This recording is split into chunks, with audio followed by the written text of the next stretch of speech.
감사와 찬송과 영광을 받으시옵고 우리의 은혜와 자비를 베푸시옵소서. 부터 3절이 있습니다. 세 절이니까 다같이 합동으로 하시겠습니다. 하나님은 우리 피난처시요 힘이시니 환난 중에 만날 큰 도움이시라. 그러므로 땅이 변하든지 산이 흔들려 바다 가운데에 빠지든지 바닷물이 쏟아나고 뛰놀든지 무엇이 원심으로 산이 흔들지라도 우리는 두려워하지 아니하리로다. 찬양은 전능하사 천지를 만드신 하나님 아버지를 감사하며 우리 아들 우리 주 예수 그리스도를 믿사오니 이는 성령으로 잉태하사 동정녀 나에게 나시고 본디오 빌라도에게 고난을 받사 십자가에 못 박혀 죽으시고 장사이지 사흘에 죽은 자 가운데서 다시 살아나시고 하늘에 오르사 전능하신 하나님 편에 앉아 계시다가 죄로서 산 자와 죽은 자를 심판하러 오시니라. 성령을 믿사오며 거룩한 공예와 성도가 서로 베푸는 것과 죄를 사하여 주시는 것과 몸이 다시 사는 것과 영원히 사는 것을 믿사옵나이다. 아멘. 요즘 많이 힘드시죠? 우리 장모님이 웬만해서는 잘 보실 때 실수 안 하십니다. 오늘 처음 봤습니다. 저도 예배 드릴 때 실수할 때가 있는데 언제 그러냐? 생각이 복잡해요. 이 생각 저 생각 막 떠오를 때 그때 실수하게 되는데 우리 장모님도 지금 생각이 많으신 것 같아요. 그 내용은 모르겠지만 어떤 이번 부활절을 맞이해서 우리에게 복잡한 생각들이 편안한 생각으로 바뀌어지길 바랍니다. 예수님께서 부활하셨습니다. 할렐루야. 아멘. 우리가 지금 코로나 시대를 맞이하면서 하나님께 이런 기도가 나옵니다. 하나님께서 우리에게 큰 은혜를 주셔야겠습니다. 2020년 부활절에 무엇보다도 큰 은혜가 필요합니다. 그렇게 기도했습니다. 저와 여러분들에게 있는 복잡한 생각들, 여러 가지 생각들이 다 정리가 되는 시간이 되기를 바랍니다. 팬데믹이라는 이 사태 때문에 이 부활절을 우리가 좀 새롭게 생각을 해보자 합니다. 우리 사람은 환난 때 어떻게 의지해야 되느냐? 하나님을 의지해야 합니다. 시편에 믿는다는 말씀이 잘 나오지 않고 있습니다. 가끔 나옵니다. 그런데 자주 나오는 단어가 있습니다. 의지한다는 것입니다. 그러니까 시인들이 하나님을 의지한다 하는 것은 우리가 하나님을 믿는다 하는 것과 똑같습니다. 그들은 여러 가지 어려운 가운데서 늘 하나님을 의지했습니다. 히브리 신앙의 대표적인 말이 의지한다. 무엇을 의지하느냐? 하나님을 의지한다 하는 것입니다. 그래서 구약학자 가운데 어떤 분은 하나님을 의지한다는 것은 구약 종교의 핵심이라고 했습니다. 저와 여러분들이 하나님을 의지하는 사람들이 되시길 바랍니다. 대부분의 사람들이 의지하는 게 많습니다.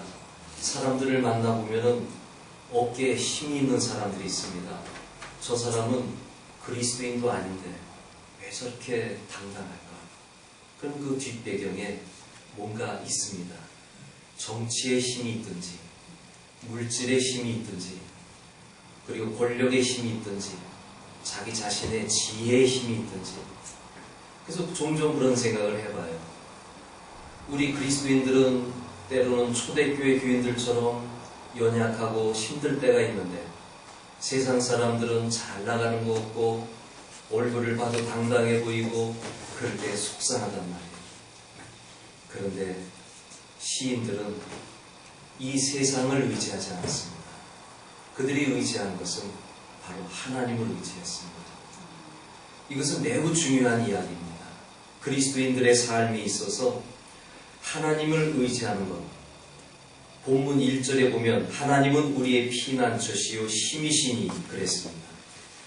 하나님을 피난처로 삼고 살아가는 사람, 하나님의 힘을 믿고 살아가는 사람, 할 수 있거든요. 무슨 말이냐?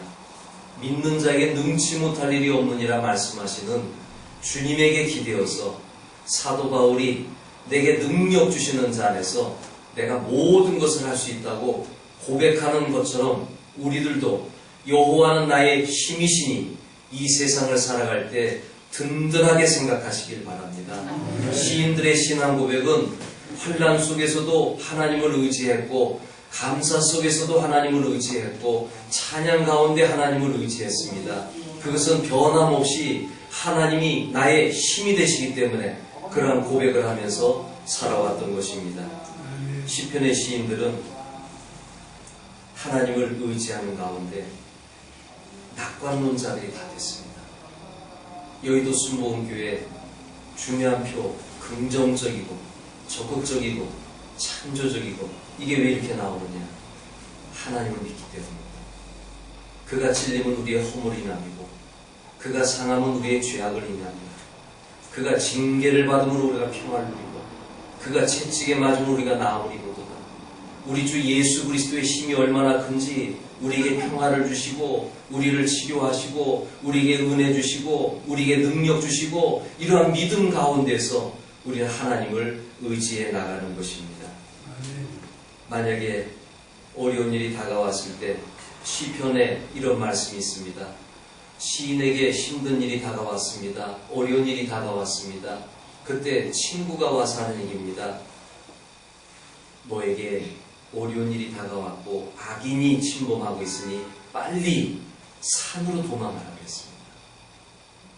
여기서 이 시인은 악인을 사냥꾼에다가 비교를 했습니다. 그리고 이 환난당에는 시인에 대해서 새라고 표현했습니다. 사냥꾼이 지금 너를 죽이려고 하니 너는 빨리 새처럼 날아가서 저 산에서 도망가라 그렇게 얘기하고 있습니다. 그때 이 시인이 어떻게 했을까요? 세상 사람들은 극단적인 피함의 길을 죽음이라고 얘기합니다. 자살이라고 얘기합니다. 얼마나 힘들면 자기의 생명을 버리면서까지 현실을 도피하려고 하겠습니까? 그런데 우리는 그런 방법을 쓰면 안 됩니다. 제가 아는 사람이 취업을 했습니다. 근데 상사가 너무 힘들게 하는 거예요. 어떻게 해야 됩니까? 요즘 젊은이들이 편안하게 지내다가 안락하게 지내다가 회사에 취업을 해서 너무 힘드니까 그만두는 아이들이 나오고 있습니다. 다는 아니지만 도피하는 아이들이 나오고 있습니다. 그래서 직장을 그만둬요. 그 어렵게 공부해가지고 좋은 회사 들어가가지고 그만두는 경우가 있어요. 그럴 때 어떻게 해야 됩니까? 우리 그리스도인들은 도망가면 안 됩니다. 여기 시편 11편의 기자는 그렇게 얘기합니다. 주께 피하오니 그렇게 얘기했습니다. 우리는 주님께 피하면 됩니다. 주님을 의지하면 됩니다. 그러면 주님께서 우리에게 도움자가 되신다고 하는 사실입니다. 시인의 피난처는 여호와였고 시인은 여호와에게 흔들리지 않은 의지를 보여주었고 하나님을 확신하면서 낙관론자가 되었습니다. 저와 여러분들이 인생을 살아가면서 굴복된 일들이 참 많습니다. 그럴 때마다 우리는 힘을 잃어버립니다. 이럴 때 우리는 어디에서 힘을 얻습니까? 아침에 기도할 때 힘을 얻습니다.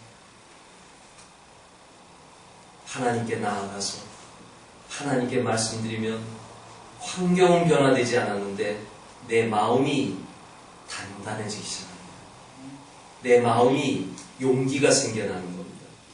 주님이 함께한다는 확신이 오기 때문에 아침에 기도하러 갈 때는 어깨에 축 늘어져서 가지만 기도하고 나올 때는 어깨를 펴고 하루에 은혜를 받고 나오는 것입니다. 우리의 힘은 하나님에게서 옵니다.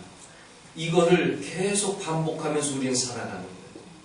우리가 어떻게 1년 365일 날마다 힘을 얻고 가지고 살아가겠습니까? 그렇게는 아무도 할 수 있는 사람이 없습니다. 기독교는 은혜의 종교입니다. 은혜 받아야 살기 때문에 아침에 기도하고 은혜 받는 것입니다.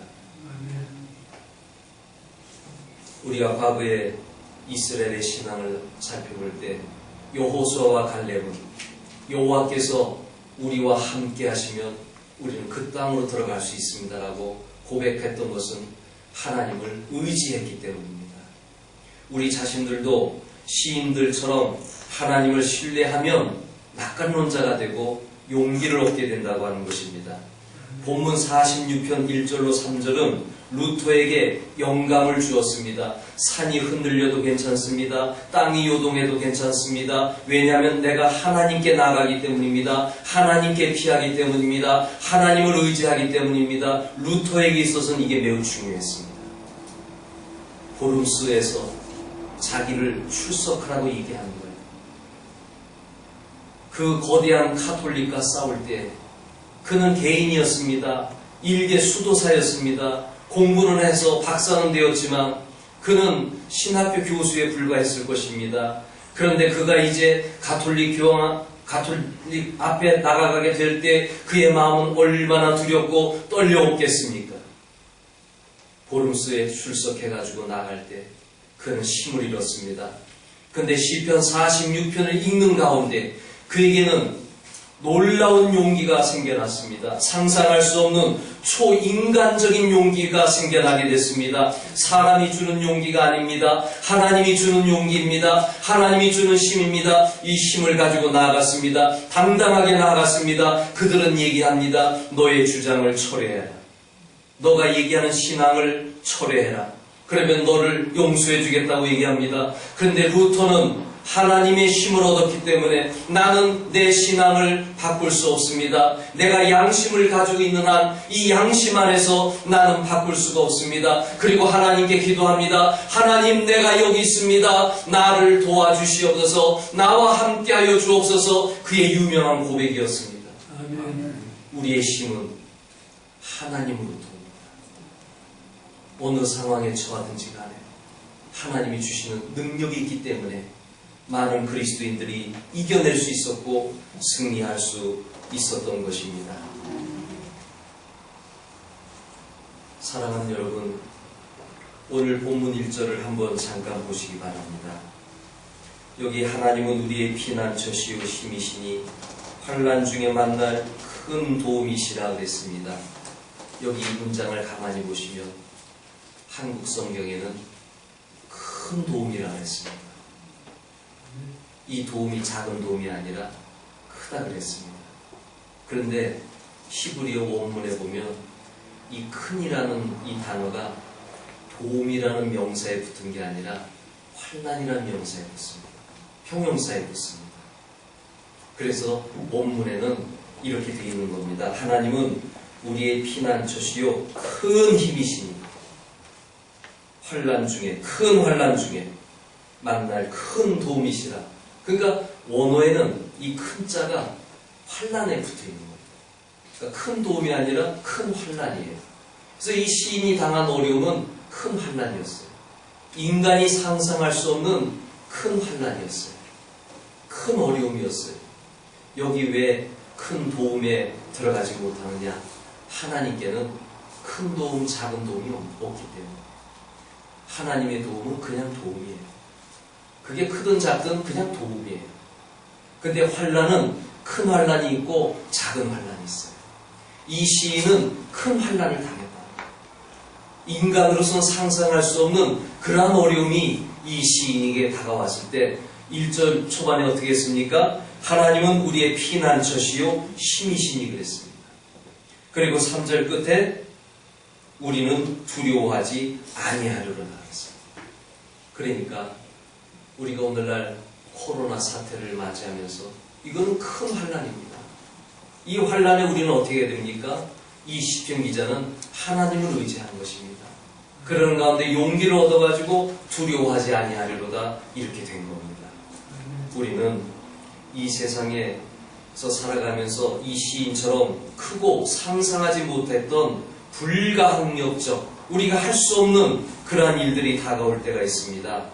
이 시인만 그럴까요? 우리에게도 그런 일이 있습니다. 이럴 때 우리는 이 시인처럼 하나님을 의지하는 사람으로 나가야 되겠다는 것입니다.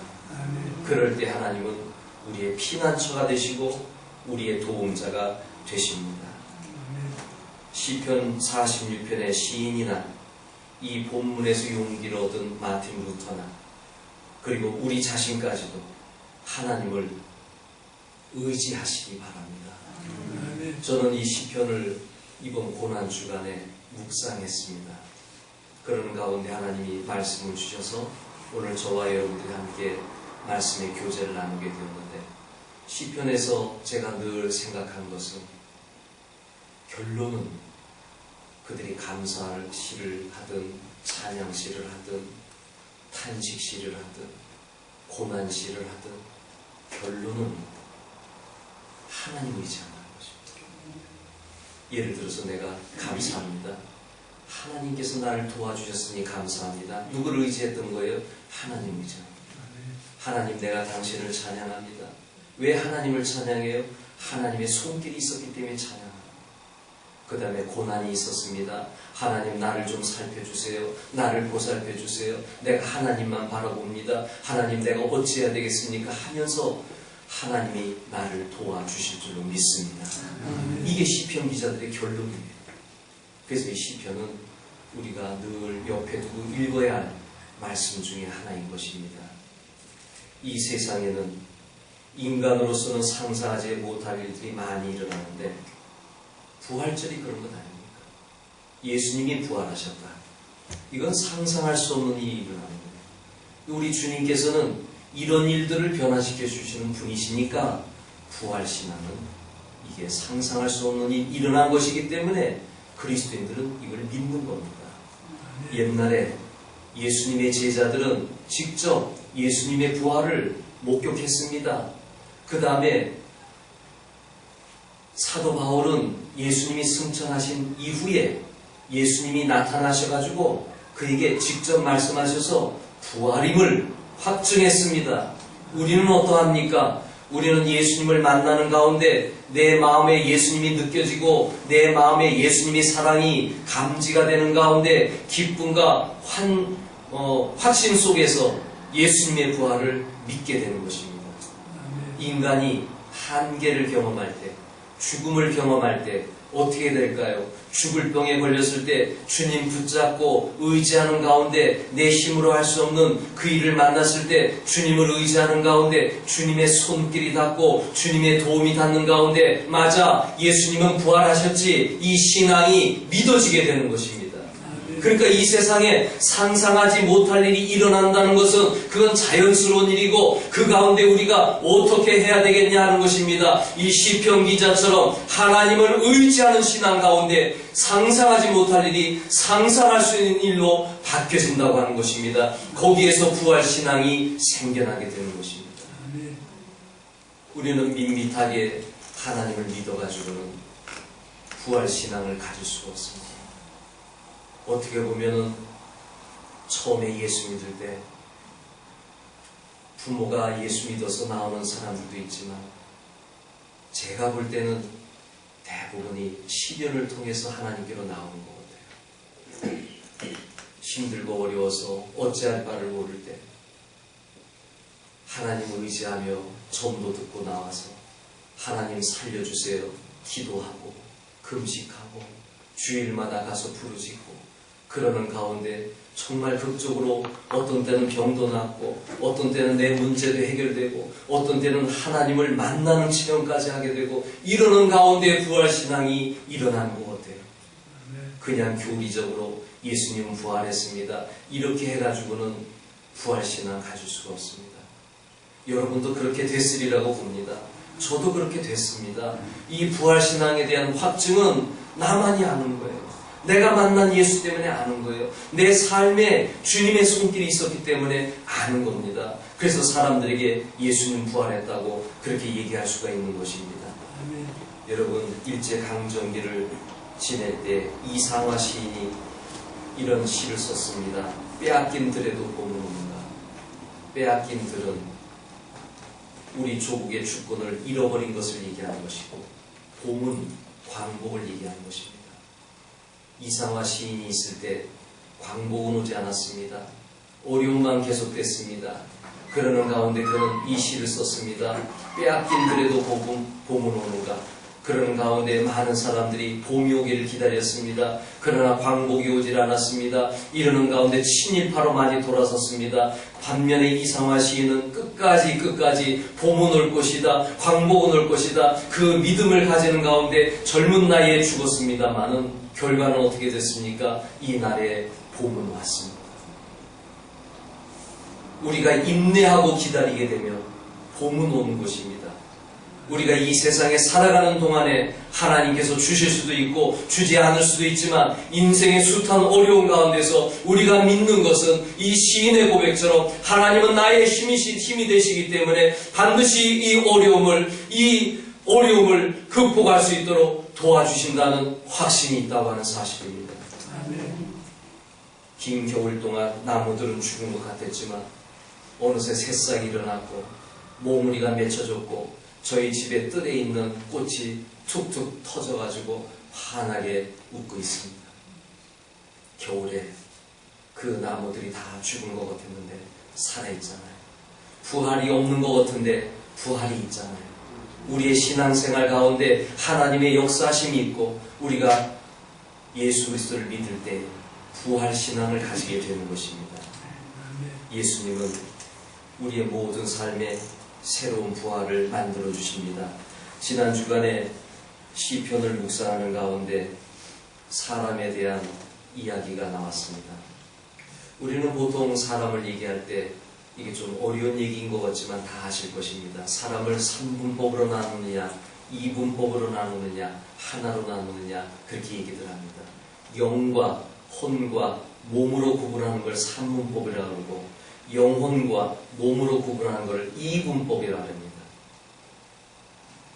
그리스 사람들은 영과 혼과 몸이 있다고 믿었어요. 그렇기 때문에 사람은 죽으면 영혼은 불멸된다고 그들은 믿었어요. 그것은 성경적인 게 아닙니다. 우리가 죽어서 영혼이 불멸되는 것, 그건 성경적이 아닙니다. 히브리 신앙은요, 시편에 있는 말씀을 가만히 보면요, 구약 성경의 내용을 보면요, 하나님은 사람에게 영혼, 몸 하나라고 얘기하고 있습니다.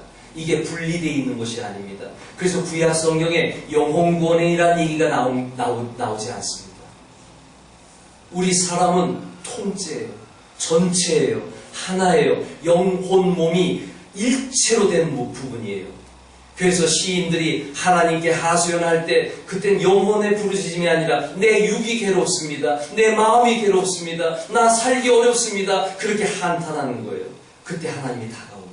사랑하는 성도 여러분, 이 부활절에 우리가 기억할 것은 뭐냐면 하나님은 우리가 예수 믿다가 죽어서 영혼이 천국 가는 거, 이걸 구원이라고 얘기하지 않습니다. 우리는 이미 예수 믿고 이미 영혼은 구원됐는데 우리가 이 세상에 살아가면서 영과 혼과 몸과 모든 것이 구원될 수 있다고 말씀하신 것입니다. 이해하시겠습니까? 우리는 죽음을 기다리는 사람이 아닙니다. 지금 내가 힘들면 하나님 나 힘들어요. 그렇게 기도해야 됩니다. 지금 내 몸이 힘들면, 내 몸이 병들면 하나님 좀 만져주시고 안수해주시고 치료해주시라고 그렇게 기도해야 되는 것입니다. 내가 삶을 살아가면서 물질적인 궁핍함과 어려움에 다가왔을 때 하나님 나를 좀 도와주세요. 내 인생에 시련이 왔어요. 이것을 좀 만져주셔서 회복시켜주세요. 그렇게 기도해야 되는 것입니다. 우리는 영혼만 구원받기 위해서 이 세상을 살아가는 사람들이 아닙니다. 예수님께서 우리를 구원하신 것은 영혼, 몸 전체를 구원하셨다고 하는 것입니다. 그래서 신약 성경에 육체의 부활을 그래서 얘기하는 것입니다. 우리 있는 몸, 이거 그대로의 부활이 아니라 새로운 몸을 입는다는 거예요. 그냥 영혼만 날아가는 게 아니에요. 영혼만 새롭게 되는 게 아니에요. 우리의 영혼, 몸, 이 일체가 완전히 새롭게 된다고 하는 사실이에요. 그것은 뭘 얘기하느냐?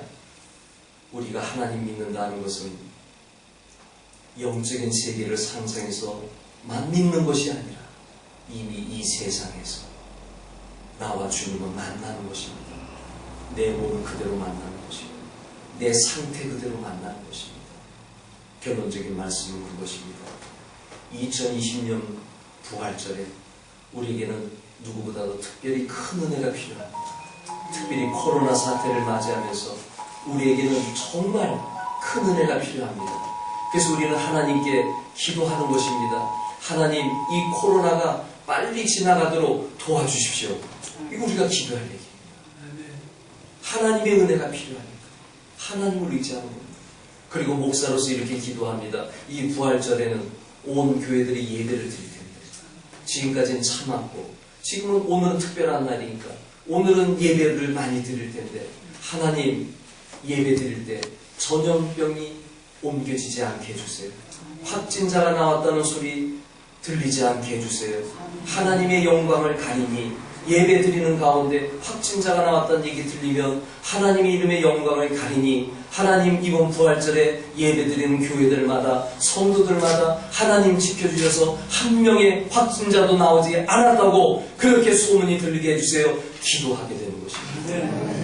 이거는 오만함의 기도가 아니라 우리 하나님은 영도 만져주시지만 육도 만져주시고 마음도 만져주시고 우리의 삶도 만져주시는 분이기 때문에 2020년의 부활절에 이런 하나님의 은혜가 있기를 기도하게 되는 것입니다. 특별히 우리 상도교회를 놓고 하나님 앞에 기도할 수밖에 없잖아요.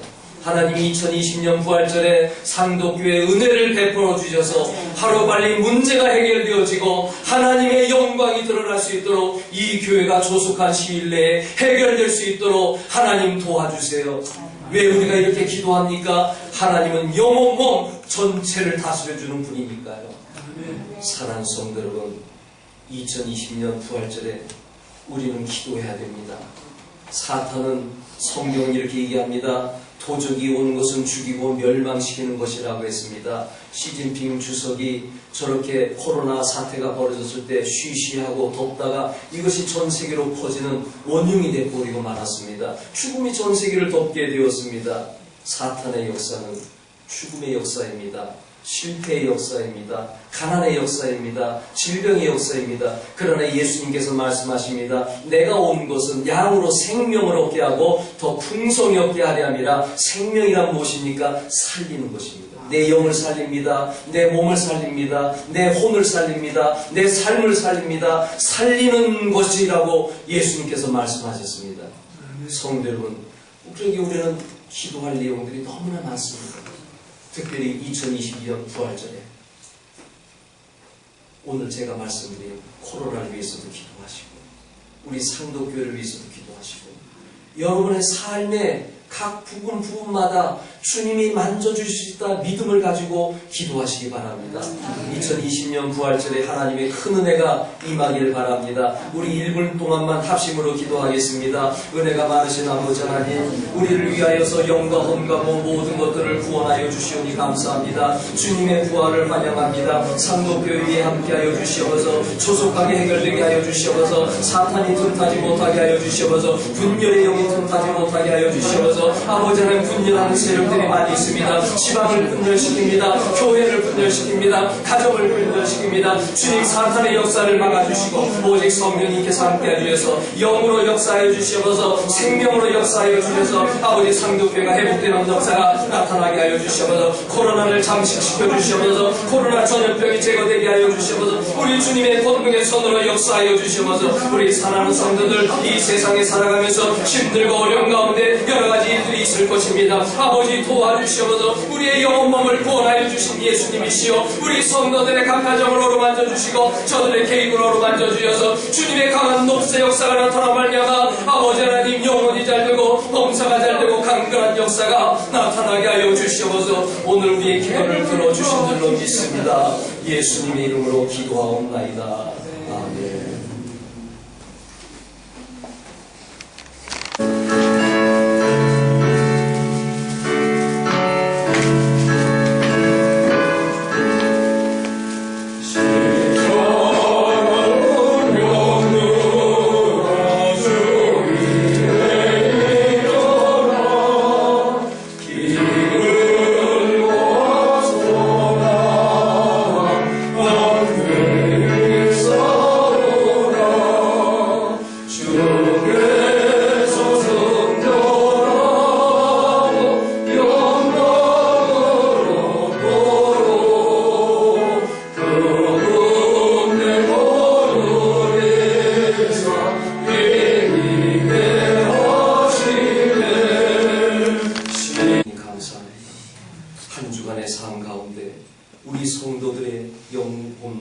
모든 것들을 다스려 주시고 축복하여 주시옵소서. 이제는 우리 주 예수 그리스도의 은혜와 아버지 하나님의 사랑과 성령님의 감화 감동하심이 모임 중에 이제로부터 영원토록 함께 하시기를 축원하옵나이다. 아멘.